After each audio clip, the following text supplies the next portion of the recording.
Alô, quem fala? Olá, doutor Arthur. Eu precisava muito falar com o senhor. O meu bebê não para de chorar. Ele só quer ficar no meu colo. Ele está com 3 dias, doutor. Eu não sei mais o que fazer. Pois pode ficar tranquila. Seu bebê até ontem vivia um ambiente tão confortável e agora ele está vivendo uma transformação. Isso lhe causa grande angústia. Mas fique tranquila, seu bebê precisa da sua calma e da sua empatia, e sobretudo do seu seio para cumprir as suas necessidades precoces desse momento. Também é importante você saber que talvez ele negue o colo do pai. O pai é muito importante para ser seu suporte emocional nesse momento, e ajudar no que for preciso para você se dedicar ao máximo ao seu bebê. Mas nos estágios precoces do desenvolvimento da criança, os fenômenos vivenciados são as manifestações do que poderia se denominar id, mas não a id sem ego. Nos estágios precoces no desenvolvimento da criança, os fenômenos vivenciados são as manifestações do que se poderia denominar id, mas não a id sem ego. O ego é o próprio início, processo de integração e diferenciação. O bebê é um ser imaturo que está continuamente a ponto de sofrer uma ansiedade inimaginável. Depende da capacidade da mãe de se pôr no lugar do bebê, que não existiria sem ela. O bebê revela seu desprazer quando há um aumento do estímulo e uma ausência de satisfação pela descarga motora de chorar e espernear.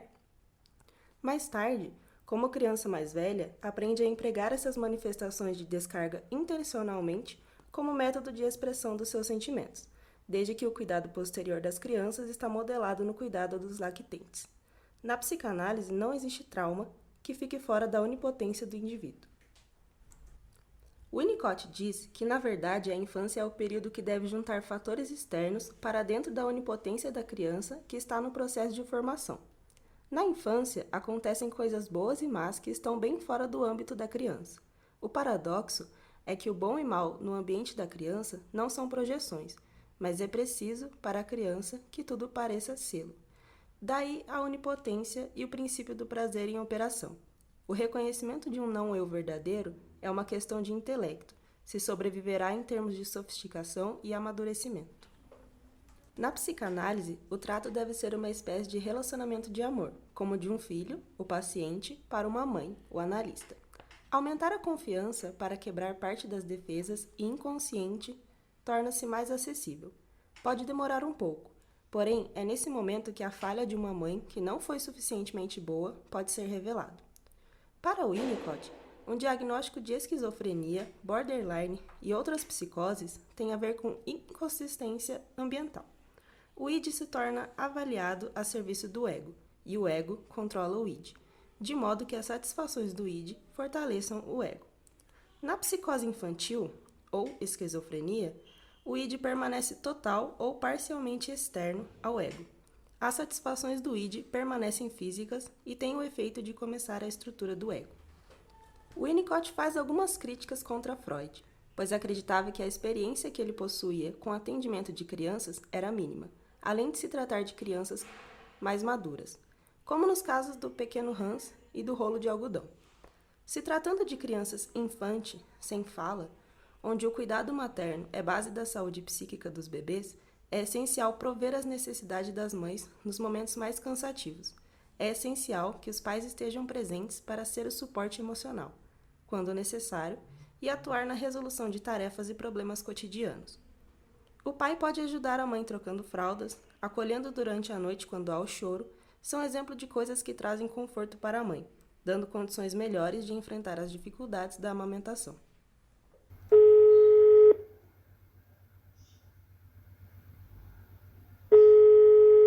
Doutor Arthur, minha mãe fica falando que eu não sei cuidar do meu filho. Eu acho que eu não sei ser uma boa mãe. Não fique mal por isso. É normal essa aflição com essa experiência nova em sua vida.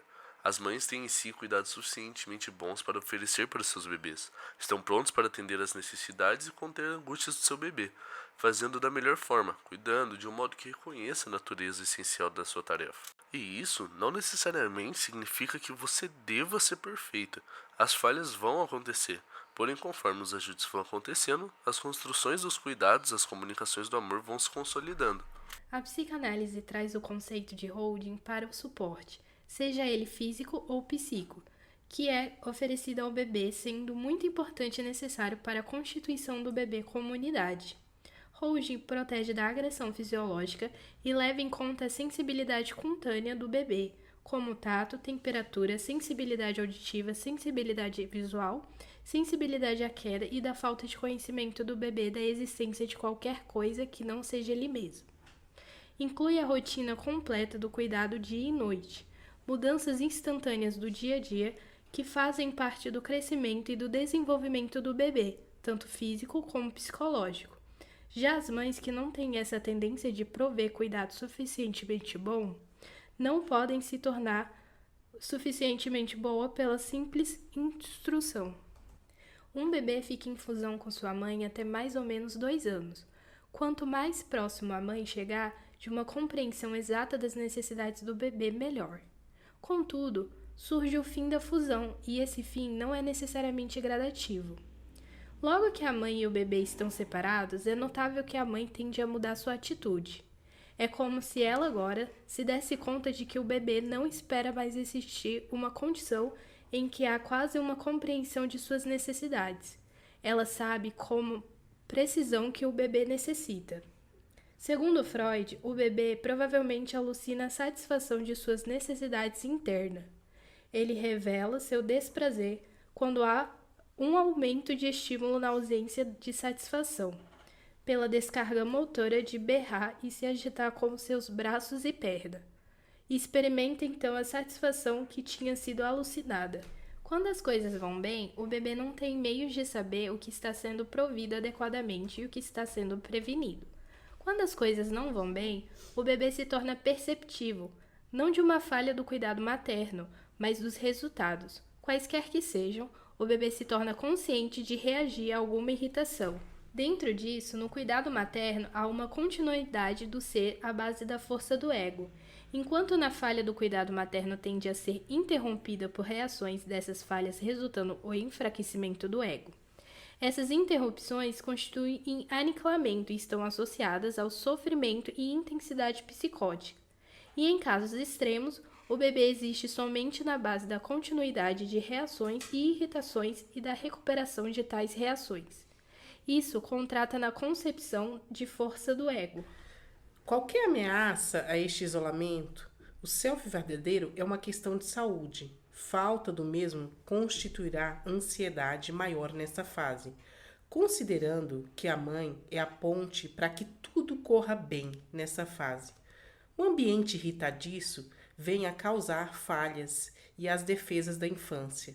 As irritações podem ser recebidas e manejadas pela organização do ego, incluídas na onipotência do lactente e sentida como projeções, mas ele pode superar essas defesas a despeito do auxílio do ego, que é o cuidado materno, que o cuidado materno provê. Também é importante falar sobre o aniquilamento, que nada mais é que as ansiedades nesses estágios iniciais materno-infantil e se relaciona com a ameaça do aniquilamento. Um ambiente sustentador fortalece a continuidade do ser. A alternativa de ser é reagir. Reagir interrompe o ser e o aniquila. Seu aniquilamento são duas alternativas. O ambiente tem por si o papel de trazer o latente, mesmo irritações possíveis, para não haver aniquilamento do ser.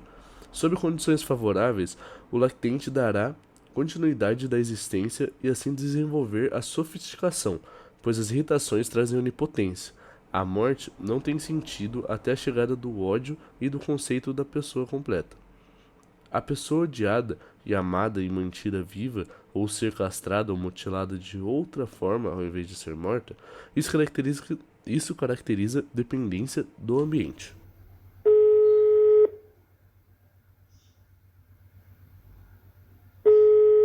Alô, doutor. Acabei de adotar uma criança. Será que serei capaz de ser uma boa mãe para ele? Olá, tudo bem? É de extrema importância que esse bebê tenha alguém a quem se apoiar. Tradicionalmente, a função materna é dada à mãe biológica, mas a real é que essa função é dada a quem se pondera a exercê-la. É fundamental que exista uma pessoa que seja a principal cuidadora do bebê, que represente uma referência constante e segura. Essa pessoa, além de ser responsável pelos cuidados básicos da saúde, higiene e alimentação do bebê, deve se investir emocionalmente. Isso significa que deve haver um vínculo afetivo entre ela e o bebê, que cuida. Então, respondendo sua pergunta, claro que você vai ser uma excelente mãe. Na dependência absoluta, os bebês necessitam que haja essa conexão entre mãe e bebê, e que essa mãe seja capaz de atender suas necessidades biológicas e psicológicas. O processo de amamentação, os espaços de tempo entre as mamadas, o tempo entre uma mamada e outra, que você o segura, e todos esses aspectos vão construindo um registro de continuidade de um ser que é mantido e respeitado. O inverso disso provoca futuramente a insegurança com o externo, torna-se possível a falta de confiança. No estudo de bebês, a palavra-chave é dependência. Os bebês só começam a ser sob certas condições, e no início, como a dependência absoluta, eles precisam de uma mãe que esteja tão identificada com eles que seja capaz de atender prontamente às suas necessidades. Os bebês vêm a ser de modos diferentes, conforme as condições que sejam favoráveis ou desfavoráveis. O ambiente saudável em que o indivíduo está inserido facilitará o desenvolvimento da saúde mental da criança e o seu próprio desenvolvimento emocional. Esse ambiente facilitador vai moldar o amadurecimento emocional para que a criança se desenvolva fisicamente e mentalmente de forma inata no sentido da interação, para que a criança se habitue ao próprio corpo e aprenda a apreciar as funções dele e de aceitar suas limitações e aprender a separar o eu do não eu. Os pais, ao fornecer um ambiente suficientemente bom para a criança, na sua fase mais primitiva, vai fazer com que o bebê comece a existir e ter experiências para construir seu ego pessoal, dominar seus instintos e aprender a enfrentar as dificuldades que ele irá encontrar ao longo da vida. Além de um ambiente facilitador, providenciar um desenvolvimento mental bom para a criança, ele ajuda a prevenir doenças esquizofrênicas e psicóticas, mesmo dentro de casa, tendo o maior cuidado do mundo. Ele estará sujeito a distúrbios associados a conflitos comuns, originados de uma vida instintiva. É preciso examinar as necessidades da criança conforme elas mudam de acordo com a sua fase de dependência e independência. Isso nos leva a estudar quais as necessidades mais precoces das crianças, tanto pequenas quanto acidentes ao extremo da dependência. Podemos então caracterizar várias fases da dependência e vários graus diferentes. A dependência extrema. Nesse grau, as condições precisam ser suficientemente boas, senão a lactente não consegue iniciar o seu desenvolvimento inato. Se houver uma falha ambiental, trará uma dependência mental não orgânica. Predisposição e doença mental, que pode ser hospitalizada futuramente, e uma esquizofrenia na infância. Dependência.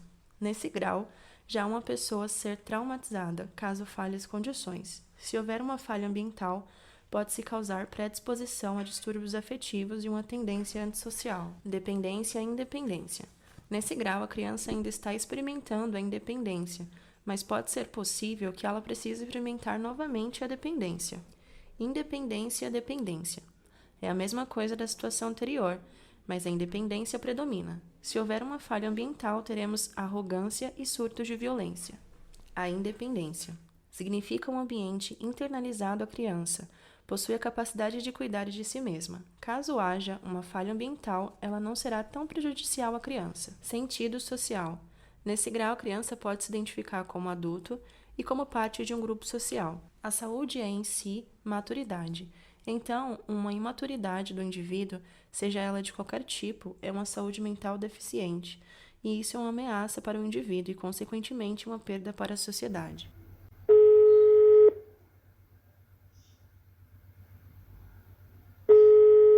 Alô, doutor? Eu e o meu filho de 5 anos estamos brigando muito. Ele não assume as coisas erradas que ele faz. Ah, essas crianças. Acontece que seu filho está se desenvolvendo. E quando ele atingir maturidade emocional, ele irá reconhecer as suas atitudes. Vai ter responsabilidade, saberá reconhecer quando está certo ou errado. Se ele ainda não entrou nessa fase de amadurecimento, muitas vezes ele não irá reconhecer seus erros, colocando a culpa sempre nos outros. Desenvolvimento emocional. Qualquer indivíduo, no processo de desenvolvimento emocional, passam por 3 coisas. A hereditariedade, no outro extremo do ambiente, que apoia ou falha e traumatiza. E no meio está o indivíduo vivendo, se defendendo e crescendo. A hereditariedade na maior parte, é a tendência inerente do indivíduo a crescer, a se integrar, a se relacionar com os objetos e amadurecer, desde que o ambiente não falhe em suas funções essenciais, funções que mudam em sua ênfase e se desenvolvem em sua qualidade à medida que o crescimento do indivíduo prossegue. Nas condições mais favoráveis, onde a continuidade é preservada externamente e o ambiente favorável possibilita os processos de amadurecimento do agir, o nosso indivíduo realmente começa e eventualmente vem a se sentir real e a experimentar vida apropriada à sua idade emocional. Esse indivíduo pode ser descrito e classificado. As defesas podem ser classificadas e o valor ou falta de valor na personalidade pode ser observado. Em tais casos, podemos nos defrontar com defesas depressivas, neuróticas ou anormalidades.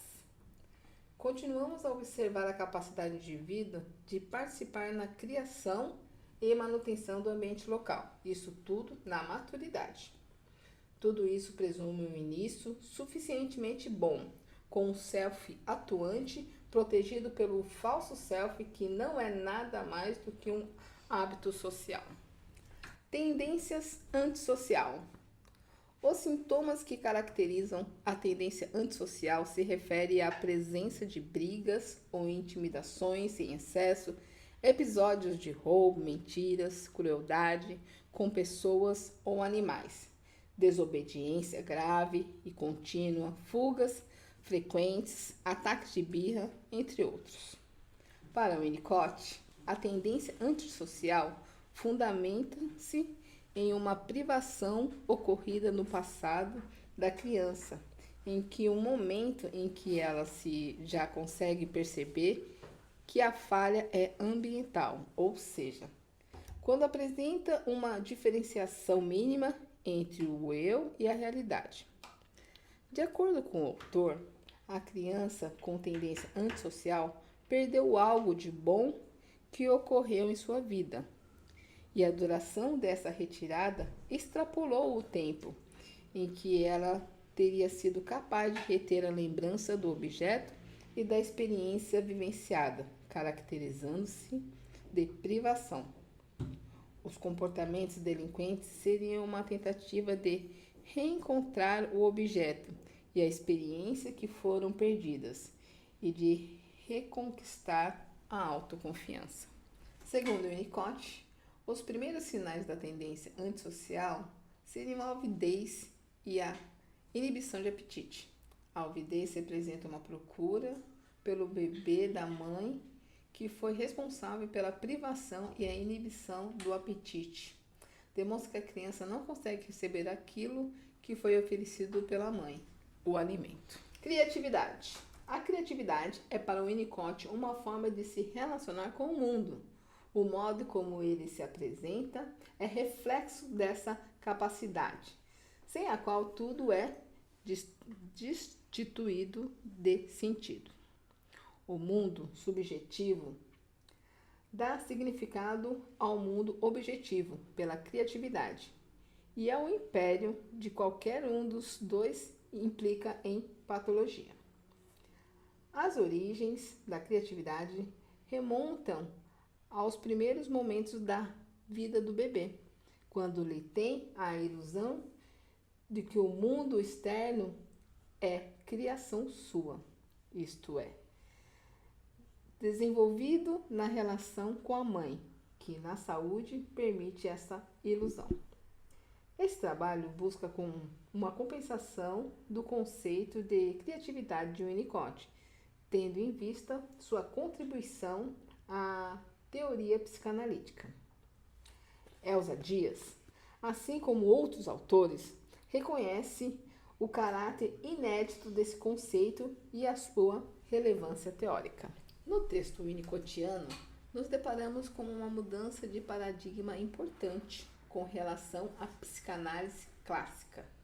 Winnicott não restringe a etiologia dos distúrbios psíquicos à ideia de conflitos pulsionais, intrapsíquicos. Ao invés disso, considera também a influência do ambiente no cuidado e na relação com a criança. Vale destacar que a mudança proposta pelo autor da escola inglesa não negam toda a construção teórica proposta por Freud, mas se apresenta como uma ampliação do panorama psicanalítico. O professor Loparic é um grande conhecedor das obras de Winnicott e ele considera que é fácil mostrar que de fato Winnicott também introduziu um novo modelo ontológico do objeto de estudo da psicanálise, centrado no conceito de tendência para a integração. Isso para o relacionamento com pessoas e coisas e para a parceria psicossomática. Observamos que essa mudança na própria etiologia das formas de adoecimento psíquico nos põe diante de uma complexa experiência de satisfação.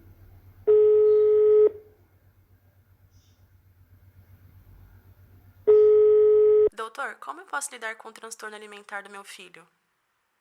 Olha, devemos começar primeiro com a redução dos exageros alimentares, fazendo com que seu filho coma menos, mas de uma forma que seja prazerosa e saudável.